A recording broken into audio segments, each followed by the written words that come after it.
Hello दोस्तों, क्या आपने कभी सोचा है कि सिर्फ एक व्यक्ति के विचार से पूरा समाज बदल सकता है? तो आइए, आज हम बात करेंगे उन महान व्यक्तित्व की जो एक आम आदमी से एक योगी, एक देशभक्त से एक विश्व प्रवक्ता बन गए। उनकी सोच ने हिला दिया था पूरा भारत और आज भी उनका प्रभाव देखने को मिलता है।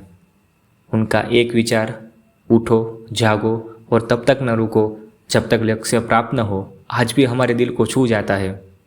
तो चलिए, इस सफ़र में हम साथ चलते हैं जहाँ एक इंसान की क्षमता और बुद्धिमत्ता ने पूरी दुनिया को प्रभावित किया। नमस्कार दोस्तों, स्वागत है आपका हमारे यूट्यूब चैनल में। और आज हम बात कर रहे हैं स्वामी विवेकानंद जी की, और कैसे एक व्यक्ति की आवाज़ एक क्रांति का माध्यम बन सकता है। इसे हमें स्वामी जी के जीवन से सीखने को मिलेगा। स्वामी जी, जिन्होंने हिंदुज़म के बारे में पूरी दुनिया को बताया, जिनका मानना था कि लोगों की सेवा करना ही भगवान की सबसे बड़ी पूजा है। एक ऐसी पर्सनालिटी जिनसे इंस्पायर्ड थे महात्मा गांधी, सुभाष चंद्र बोस, जवाहरलाल नेहरू, एपीजे अब्दुल कलाम और हम और आप जैसे न जाने कितने ही लोग। स्वामी विवेकानंद जी का असली नाम नरेंद्र नाथ दत्त था और प्यार से सब उन्हें नरेन कह के बुलाते थे। स्वामी जी का जन्म 12 जनवरी 1863 में कलकत्ता में हुआ था। उनके पिता का नाम विश्वनाथ दत्त था और माता का नाम भुवनेश्वरी देवी था। स्वामी जी को काफ़ी कम उम्र से ही स्पिरिचुअलिटी और फिलोसॉफी में इंटरेस्ट आ गया था। इनकी रुचि पढ़ाई में शुरू से ही थी और वह हर सब्जेक्ट को पढ़ते थे, चाहे रिलीजन में रामायण हो, महाभारत हो, भगवद गीता हो। इसी के साथ साथ वह philosophy, history, social science, literature समेत हर विषय को काफ़ी अच्छे से पढ़ते थे। उन्होंने बाद में अंग्रेजी, संस्कृत, फ्रेंच, इतालवी, ग्रीक और जर्मन भाषाओं का भी अध्ययन किया। उनका इंटरेस्ट था हिंदू धर्म ग्रंथों में, इंक्लूडिंग वेदांत और उपनिषद। पढ़ाई के साथ साथ स्वामी जी स्पोर्ट्स और फिजिकल एक्टिविटी में भी पार्टिसिपेट करते थे। 18 वर्ष की उम्र में स्वामी जी जुड़ते एक ऑर्गेनाइजेशन से जिसका नाम था नवविधान। नवविधान सोसाइटी की स्थापना 1880 में कलकत्ता में की गई थी, जिनको स्थापित किया था केशव चंद्र सेन ने, जो पहले ब्रह्म समाज से जुड़े थे। इस वजह से इनिशियली स्वामी जी ब्रह्म समाज के कंसेप्ट में भी बिलीव करने लगे। स्वामी जी नवविधान संस्था से तब जुड़े थे जब उनका अध्ययन और प्रचार कार्य भारत में प्रारंभ हुआ था। नवविधान संस्था एक आंदोलन था जो भारत को स्वतंत्र बनाने के लिए समर्पित था। स्वामी जी ने इस संस्था में शामिल होकर भारत के सामाजिक और राजनीतिक उद्देश्यों के लिए काम किया। नवविधान संस्था के तहत उन्होंने भारत के अधिकांश लोगों को एक साथ लाया और उन्हें देश के सुधार और विकास के लिए प्रेरित किया। इस आंदोलन को स्थापित करने में उनका योगदान महत्वपूर्ण था। इतनी सारी किताबें पढ़ने के बाद, नवविधान से जुड़ने के बावजूद उनके मन में एक सवाल रहता था जिससे वह हर एक व्यक्ति से पूछते थे, और सवाल था कि क्या आपने कभी भगवान को देखा है? पर कोई भी उनके प्रश्न का जवाब नहीं दे पाता था। जब स्वामी जी एक युवा कॉलेज छात्र थे और आध्यात्मिकता और धर्म के सवालों से जूझ रहे थे, तभी वर्ष 1881 में स्वामी जी पहली बार रामकृष्ण परमहंस से मिलते हैं। उन्होंने रामकृष्ण परमहंस से यही प्रश्न पूछा, क्या आपने कभी भगवान को देखा है? और रामकृष्ण जी ने मुस्कुराते हुए कहा, जी हाँ, मैं भगवान से ऐसे ही मिलता हूँ जैसे मैं अभी आपसे मिल रहा हूँ और बात कर रहा हूँ। और यह वार्तालाप स्वामी विवेकानंद जी की लाइफ का एक टर्निंग पॉइंट बन जाता है, जिसके बाद वह नियमित रूप से रामकृष्ण परमहंस के मठ में जाने लगे और दोनों के बीच में काफ़ी संवाद भी होने लगे। और यहीं से स्वामी जी की आध्यात्मिक सफ़र की शुरुआत भी हो जाती है। अब इसी दौरान वर्ष 1884 में स्वामी जी के पिता की मृत्यु हो जाती है, जिसके बाद वह काफ़ी ज़्यादा अपसेट हो जाते हैं। रामकृष्ण जी से ही स्वामी जी ने सीखा कि लोगों की मदद करना भगवान की सबसे बड़ी पूजा है। और इसी बीच 16 अगस्त 1886 में कैंसर के कारण रामकृष्ण परमहंस की मृत्यु हो जाती है। रामकृष्ण परमहंस के निधन के बाद उनके प्रमुख शिष्यों, विशेष रूप से स्वामी विवेकानंद द्वारा इसी वर्ष बारानगर में पहले रामकृष्ण मठ की स्थापना की। रामकृष्ण मठ की स्थापना के बाद उन्होंने पैदल ही पूरा भारत ट्रैवल करना शुरू किया। भारत दर्शन के दौरान वह लोगों को रामकृष्ण जी से मिले आध्यात्मिक अनुभवों को बताने लगे। उपनिषद, भगवद गीता की टीचिंग लोगों को बताई और जहाँ जरूरत पड़ी वहाँ बिना संकोच जीसस और बुद्ध के उदाहरण भी दिए। स्वामी जी सर्विस यानी परमार्थ और बिहेवियर यानी व्यवहार के बीच में डिफरेंस खत्म करना चाहते थे। वो लोगों को समझा रहे थे कि अगर किसी को भी भगवान को देखना है तो वह लोगों की मदद करे। वह स्पिरिचुअलिटी को कैसे डे टू डे लाइफ में इंटीग्रेट कर सकते हैं, इसको भी बताते थे। और वो कहते थे कि आपको स्पिरिचुअल बनने के लिए कहीं जाने की ज़रूरत नहीं है, बल्कि आप अपना सब काम करते हुए भी स्पिरिचुअल हो सकते हैं। वह यह सब टीचिंग अपने भारत दर्शन के दौरान लोगों को बताते थे।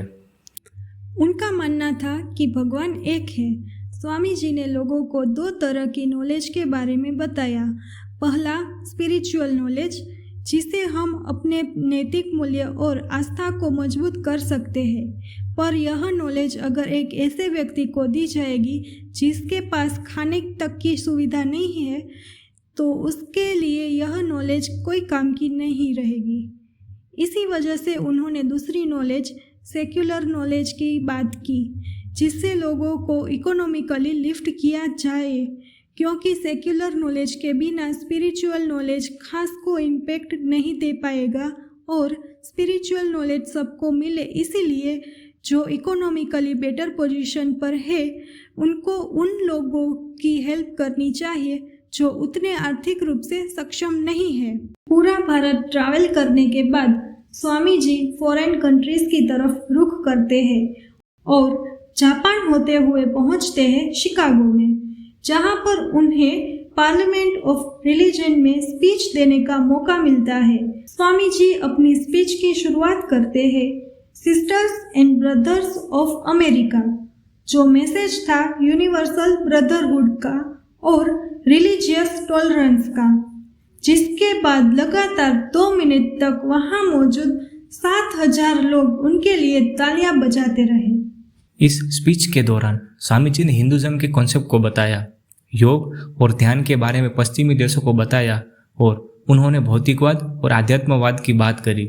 स्वामी जी के मुताबिक अगर पूर्व का आध्यात्मवाद और पश्चिम का भौतिकवाद मिल जाए तो यह मानव हित में बड़ी सफलता होगी। पार्लियामेंट ऑफ रिलीजन की स्पीच के बाद वहां बैठा हर एक व्यक्ति स्वामी जी की बातों से आकर्षित हुआ, जिसके बाद उन्होंने कई जगह अपने लेक्चर दिए और इसके बाद उनके नाम की गूंज पूरे पश्चिमी देशों में गूंजने लगी।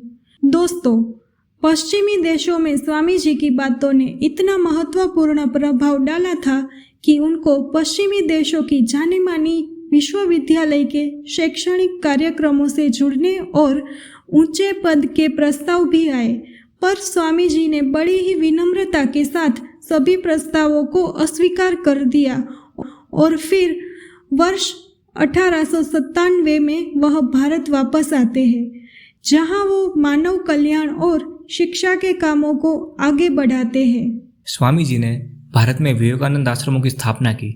इन आश्रमों का उद्देश्य सामाजिक सेवा, शैक्षणिक कार्यक्रम, धार्मिक प्रचार आदि था। उन्होंने बेलूर मठ, मायावती आश्रम और रामकृष्ण मिशन जैसे कई आश्रम स्थापित किए। वो गरीबों, असहाय और अशिक्षित लोगों की सेवा के लिए समर्पित रहे।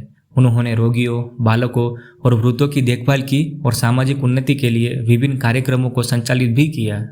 स्वामी जी ने शिक्षा को लोगों के बीच फैलाने के लिए शैक्षणिक कार्यक्रमों की शुरुआत की। उन्होंने विभिन्न शैक्षणिक संस्थानों की स्थापना की और बालकों को शिक्षा के लिए प्रेरित किया। उनकी कोशिश थी कि एजुकेटेड लोगों को वेदांत के बारे में बताया जाए ताकि वह गरीबों की मदद कर सके। स्वामी जी ने रामकृष्ण मिशन के माध्यम से धार्मिक प्रचार और संघ कार्य को बढ़ावा दिया। वे धार्मिक आध्यात्मिकता की महत्वपूर्ण बातों को साझा करने में सक्षम रहे और लोगों को धार्मिकता के महत्व के बारे में समझाया। इन कार्यों के माध्यम से स्वामी विवेकानंद जी ने भारतीय समाज को समृद्धि और सामाजिक उत्थान की दिशा में प्रेरित किया और ऐसे अद्भुत कार्यों के बाद 4 जुलाई 1902 में 39 वर्ष की ज़्यादा न कही जाने वाली आयु में ध्यान के दौरान उनका निधन हो जाता है। रिपोर्ट के अनुसार उनकी डेथ ब्रेन में ब्लड वेसल के रप्चर की वजह से हुई थी और उनके शिष्यों का मानना था कि स्वामी जी ने महासमाधि ली थी। तो दोस्तों, यह थी कहानी स्वामी विवेकानंद जी की। मैं आशा करता हूँ कि आपको ये वीडियो इन्फॉर्मेटिव लगा होगा और कुछ सीखने को मिला होगा। तो चलिए फिर मिलेंगे एक और नए वीडियो में ज्ञान की कुछ बातें लेकर।